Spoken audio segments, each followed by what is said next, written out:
결국에는 마지막에 어떻게 가냐면은 개츠비는 죽고 당연히 그리고 이 개츠비가 아메리칸 드림을 추구했으나 이렇게 어떤 비합법적인 방식으로 추구했을 때 우리는 그거에 대해서 뭘 얘기할 수 있을까? 라는 얘기를 하는 거예요. 그거를 닉이 마지막 넘버로 얘기를 하거든요. 뭘 얘기할 수 있을까? 미국이라는 국가 역사가 그 아메리칸 드림이 주는 로망이 분명히 있지만 그것이 이런 방식으로 달성이 되었을 때 우리는 거기에 대해서 뭐라고 설명할 수 있을까라는 게 핵심인 거예요. 그래서 제가 깨어진 꿈 이런 느낌으로 다가온다라고 말씀을 드리는 거죠. 그래서 마지막에 닉이 해설자로서 프로덕션 넘버를 부르는데 모든 앙상블 배우들이랑 같이 남아가지고 넘버를 딱 부르는데 그 넘버가 딱 내용이 그거거든요. 우리가 이렇게 산다면 미국 사람으로서 지금 사는 이 우리의 현실은 과연 앞으로 어떻게 흘러가게 될까? 라는 얘기예요. 이걸 우리가 과연 아메리칸 드림이라고 볼 수 있을까? 이런 얘기를 하는 거거든요. 그래서 이제 질문을 던지면서 끝나요. 그리고 되게 재밌는 거는 이제 레이첼 차프킨 버전은 마지막에 닉의 노래를 우리가 이렇게 음미할 새도 없이 딱 끝나면 그냥 바로 1초 만에 조명이 딱 꺼져버려. 완전 새카맣게. 그래서 깜짝 놀라게 만드는 거죠. 이 노래를 통해서 우리가 뭐 정서적으로 은밀한다거나 남아있는 음의 여운으로 뭐 노래의 예쁜 것을 생각한다거나 이게 아니라 닉이 던진 화두를 조명이 바로 꺼지는 것과 함께 예리하게 받아들일 수 있도록 만든다. 이런 느낌을 되게 많이 받았어요. 왜 이렇게 호흡을 만들었을까 도대체. 호흡이 너무 특이하니까. 보통 마지막에는 이렇게 와 이렇게 노래를 하면 마지막에는 조명 밝혀주면서 이제 촥 박수 나오고 이렇게 해야 될 거 아니에요. 근데 그거를 전혀 안 써요. 박스 타이밍을 전혀 안 씁니다. 그래서 이런 호흡으로 또 우리에게 어떤 주제를 던져주는구나 이런 느낌을 굉장히 강하게 받았어요. 그래서 결국에 이제 우리가 이거를 그레이시라는 표현을 붙이는데 개츠비의 이 현재를 과연 그레이이라는 수사로 개념할 수 있을까라는 질문이 두 공연에 다 있습니다. 그런데 레이첼 찰프킨 버전은 약간 비판적으로 보는 것이고 뒤에 이제 우리 신춘 스테파님 버전은 낭만적으로 보는 거죠, 이걸. 이렇게. 그래서 두 개가 이제 입장이 굉장히 다르다라고 이제 볼 수 있겠죠. 그리고 또 하나 재미있는 거는 이 매일매일 개츠비의 저택에 오는 사람들 있죠? 개츠비의 저택에 이제 춤추러 오는 사람들 있어요. 파티를 즐기러 오는 사람들이 있는데 그들이 이제 앙상블입니다, 전부. 앙상블 표현이 되는데 이들이 다양해요. 젠더적으로, 인종적으로 엄청 다양합니다. 이 앙상블 안에 동양인이 있습니다. 제가 갔을 때는 일본인 배우였고 우리 이해찬 배우가 그 안에 원래 있거든요. 근데 그날에 공연을 하지 않는 날이었어요. 그래서 끝나고 이제 만났는데 이해찬 배우가 그 앙상블 안에 원래 있었습니다. 예, 이렇게 되어 있는데 그날은 이제 일본인 배우가 한 날이었고, 그러니까 이제 동양인이 있는 거고, 그 다음에 뭐 흑인은 너무 많고요. 그리고 이 동양인 배우가 게이예요. 게이가 나와. 그러니까 두 개의 다양성이 딱 들어가 있는 거죠. 인종과 젠더를 한 배우에 다 넣는 거예요. 이게 이제 뭘 말하는지는 사실 우리는 너무 명백하게 보이는 것이니까. 그래서 그 개츠비의 멘션에 오는 많은 사람들이 인종적, 젠더적으로 굉장히 다양한 사람들이었다. 이렇게 표현하는 거죠. 그리고 이제 모든 인물들 다 검정색 커스튬을 입고 있습니다. 다. 되게 이제 뭔가 파티 의상이긴 한데 그게 다 검정색이에요. 무조건 다 무채색이에요. 그러니까 이게 다 톤다운 시키는 거죠. 전혀 화려하지 않아요. 그래서 다 톤다운입니다. 그래서 이 톤다운 된 것, 그 다음에 조명의 쓰임새, 그 다음에 아까 제가 말씀드린 것처럼 실버색으로 마감된 전체 무대, 그리고 깨어진 자동차, 이런 것들을 통해서 주제를 정확하게 얘기를 해주고 있었죠. 그 다음에 또 재밌는 거는 뭐냐면, 우리 소설을 보다 보면 이런 장면이 있어요.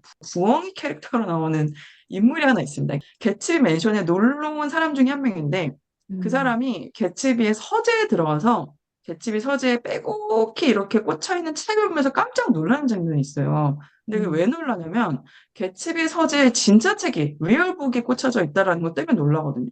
이게 무슨 얘기냐면 당시에 정말 돈 많은 사람들이 자기의 지적인 허영심을 드러내기 위해서 모조책을 꽂아놓는 경우가 굉장히 많았습니다. 근데 개츠비는 진짜 책을 꽂아놓은 거예요.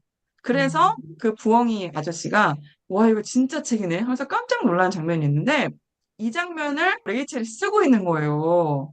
그러니까 저는 이게 너무 재밌었어요. 그러니까 이 레이첼 공연을 잘 보면 움직이는 무대가 있습니다. 그러니까 센터에 이렇게 계단이 있는데 계단으로 위아래로 올라가게 만들어놨고 그 계단이 이렇게 움직여요. 이렇게 돌면 움직입니다. 근데 움직였을 때 계단 안쪽에 책들이 쫙 꽂혀 있어요. 그러니까 이제 움직이면 그게 개집의 서재가 되는 거죠. 맨션의 서재. 그래서 아주 간단하지만 이 장면을 넣은 걸 빼지 않은 거죠. 그러니까 이 당대성에 대한 얘기가 딱 들어있는 거예요. 근데 또 재밌는 건 우리 춘수 대표님 버전은 이 장면이 없어요. 이런 음, 장면들이 다 빠져 있습니다. 그러니까 음, 정확하게 보면은 더 그레이트 개츠비는 방향성이 뭐냐면 이 두 남녀가 사랑한다 이게 단 거예요. 두 남녀가 사랑하는 이야기. 여기에 이제 다 포커스를 두고 있죠. 그리고 그 맥락에서 개츠비가 어떻게 아메리칸 드림을 실현했는가 라는 측면을 굉장히 강화시켜서 얘기하고 있습니다. 그러니까 어떻게 보면 제가 그냥 느끼기에는 미국인들이 평균적으로 알고 있는 되게 일반화되어 있는 그레이 개츠비. 딱 그 수위를 절대 넘어서지 않는 느낌이었어요. 근데 이제 우리 레이첼 차브킨 버전은 그 안에 들어있던 거, 무시되었던 거, 그리고 잘 몰랐던 거, 그리고 꼭 내가 말하고 싶은 거, 이런 것들을 다 건드렸고, 그거를 정확히 되게 거칠게 표현함으로써 마지막에 주제를 담고 싶었던 넘버 이야기로 연결시켜서 이런 깨어진 드림을 우리가 과연 어메리칸 미스라고 얘기할 수 있을까요? 이런 질문을 하는 작품이었어요. 그러니까 되게 스타일리시하게 나올 수밖에 없죠. 제가 딱 끝나고 나왔을 때, 와, 진짜 스타일리시하다. 라는 느낌을 강하게 받았고, 그리고 또 재밌었던 거는 여기 나오는 그 앙상블들이 약간 하덴스타운의 워커 같은 느낌을 되게 많이 받았습니다. 음, 되게 비슷해요. 비주얼적인 측면도 그렇고, 쓰임새도 그렇고, 근데 이제 한 가지 정리가 덜 됐다고 느껴진 건 뭐냐면, 이 앙상블이 모든 장면에 거의 다 나오거든요. 근데 제가 봤을 때는 필요 없는 장면도 되게 많았어요. 그러니까 앙상블의 블러킹과 안무가 제대로 구현되지 않은 상태에서 앙상블로 무언가 얘기를 하고 싶으니까 쓰고 있는 느낌. 그런 느낌이 좀 강하게 있었습니다, 저한테. 그래서 이거는 브로드웨이로 오게 됐을 때 분명히 정리가 될 것 같다. 그런 느낌이 이제 음. 저한테 있었죠. 그래서 지금 제가 듣기로는 이 레이첼 차브킨 버전의 개츠비, 언 아메리칸 미스 이 공연은 브로드웨이로 반드시 온다. 이런 계획을 갖고 있는데 절대로 더 그레이트 개츠비랑 오버랩되진 않게 하겠다. 두 개가 겹치게 하진 않겠다. 이런 생각이 있다라고 합니다. 왜냐면 두 개가 함께 올라가면 둘 다 망한다. 음. 그런 생각을 하고 있다고 해요. 그래서 지금 각을 재고 있는 것 같아요. 각을 재서 언제쯤 올지 이렇게 지금 되고 있는 것 같습니다. 제가 본 트라이아웃은 이런 느낌의 공연이었어요. 근데 제가 봤을 때 정리가 안 된 부분도 있었지만 정확한 방향성이 있기 때문에 이 방향성은 그대로 살려지지 않을까라는 예상을 하게 돼요. 여기까지는 그 레이첼 샤브킨 버전 얘기를 좀 할 수 있을 것 같아요. 너무 재밌었어요. 가보지 않았는데도 머릿속에서 막 연상이 돼가지고 너무 보고 싶다는 생각이 드네요. 이런 상황에서 또 짓궂은 질문을 제가 하나 드리겠습니다. 음, 어, 레이첼 차브킨의 개츠비랑 지금 브로드웨이에서 하고 있는 우리 신스윙수 대표가 하신 더 그레이트 더 그레이트 개츠비. 개츠비 둘 중에 하나만 골라라. 밸런스 게임을 와, 가겠습니다. 진짜 어렵다, 그러니까 둘 이거. 중에 하나만 골라라. 제가 제 정체성을 두 개로 나눌게요. 한국인 관객은 신준세 편님 승. 근데 평론가로서는 레이첼 잘부킨 버전입니다. 교묘하게 잘 피해 가시네요. 이거 밸런스 게임 괜찮은데요? 이렇게 재밌습니다. 말씀을 드릴 수밖에 없을 것 같아요. 왜냐하면 저는 우리 신준세 편님 버전 나쁘지 않았어요. 왜 그러냐면 제가 이제 극장에 갔을 때 사실 요 얘기부터 좀 말씀을 드려야 될 것 같아요. 참 되게 기분이 좋았습니다. 기분이 좋았던 이유는 우리 오디 컴퍼니에서 제가 브로드웨이 오기만 하면은 티켓을 이렇게 잘 주시겠다고 했었어요. 정말 제레미 조단 침 튀기는 거를 다 보면서 침 진짜 음, 엄청 튀기는 거 연기하는데 그래서 그걸 다 보면서 너무나 즐겁게 관람했던 기억이 있습니다. 근데 이게 1번으로 기분이 좋았던 거고 2번에 기분 좋았던 기억은 제가 이제 통로석이었어요. 제가 제일 좋아하는 자리가 통로석인데 이렇게 다리를 쫙 펴고 볼 수가 있잖아요. 그래서 되게 이제 편하게 공연을 볼 수 있는 자리였는데 제 왼쪽 자리에 관객이 대흥분한 상태에서 이제 공연을 보시는 거죠. 근데 그분이 백인이었고 그냥 제가 보기엔 한 50대, 60대 정도 된 아주머니였어요. 근데 저한테 자기 공연 진짜 좋아한다고 이러면서 오늘이 다섯 번째다. N차를 보고 계시는 거예요. 근데 그 자리가 정말 좋은 자리였기 때문에 티켓 가격이 꽤 할 거라고 저는 생각했거든요. 근데 이제 본인 돈을 다 주고 지금 N차를 다섯 번째를 하고 있다라고 말씀을 하셨고, 그래서 제가 이제 갑자기 또, 이거 한국 프로듀서 작품이에요. 그랬더니 막 안다고 그러시는 거예요. 그래서 저한테 혹시 보스턴 버전을 개츠비를 봤니요? 그래서 봤다고. 그랬더니 저보러 어땠니요? 그래서 난 나쁘지 않았다 했더니 정확하게 나는 그거는 싫고 이게 좋다.